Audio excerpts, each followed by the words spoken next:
Leo ni Ijumaa ya mwisho ya mwezi mtukufu wa Ramadhan. Ni mwezi ambao umeshuhudia familia za Kiislamu zikija kwa pamoja kutekeleza ibada na kutoa sadaka zao kwa wingi. Pia ilikuwa mwezi wa baadhi kuweza kuanzisha kurasa mpya za maisha yao na kujikurukubisha na Allah. Mwanahabari wetu Fatma Bugu na taarifa hiyo kwa kina.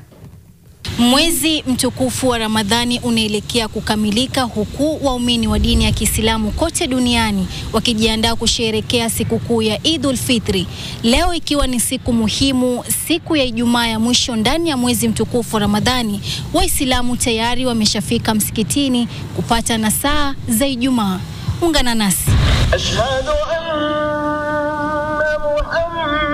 Nilichukua fursa hii kujiunga na waumini wenzangu kuadhimisha Ijumaa hii ya mwisho.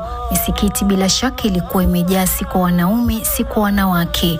Ramadhani mwezi wa kufunga, ibada na toba. Waumini wengi hapa wameutumia kujikurubisha kwa Allah kupitia sala, Qur'an na sadaka.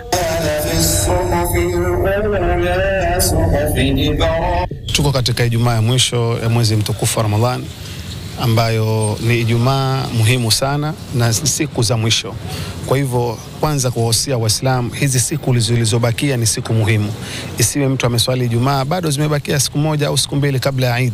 Kwa hivyo tujipinde, kwa sababu kila siku amali huzingatiwa mwisho. Alhamdulillah, Ramadhan imeingia vizuri, tumefunga vizuri, tumewahi kuswali tarawih na salatu tahajjud, na tushukuru Mungu Allah atujazie kila la kheri na aweze kutufikisha inshallah mwaka ujao biidhnillah. Mwezi huu mtukufu wa Ramadhani umekuwa vipi kwa waumini wa dini ya Kiislamu? Alhamdulillah, naweza sema imekuwa kali, lakini alhamdulillah Mwenyezi Mungu ameifanya imekuwa nyepesi. Maana tulivyokuwa tunaanza jua lilikuwa kali, kila mtu alikuwa takuwa vipi Ramadhani, takuwa vipi Ramadhani, but alhamdulillah Mwenyezi Mungu ni mkubwa, ameifanya imekuwa nyepesi.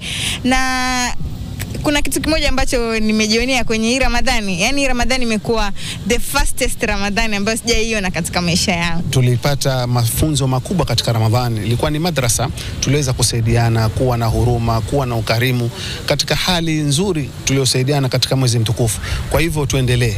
Baada ya kukamilisha funga ya mwezi mtukufu wa Ramadhani, bila shaka kinachofuata ni sikukuu ya Eidul Fitri. Tunangojea mwandamo wa pale tunapokaa, ambapo tunaye kiongozi Chief Kadhi ambaye yeye ndo anafuatilia, na kuna wale ambao kwamba msimamo wao wanaangalia popote utakapoonekana, pia katika jambo limeswihi au lafaa. Kwa hivyo katika kuwahusia Waislamu, tusiwe ni wenye kuchukiana kwa jambo la mwezi, kwamba wewe kwa nini umeswali leo, wewe umefunga leo siku ya Eid. La, ni jambo la ikhtilafu, jambo ambalo kwamba liko tangu zamani. Tushirikiane, tusitete, tupendane, tuombeane Mungu, na inshallah Mwenyezi Mungu atatusikiza kilio chetu.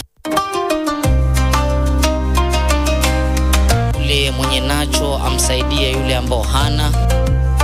Nawatakia Waislamu wote Eidul Mubarak.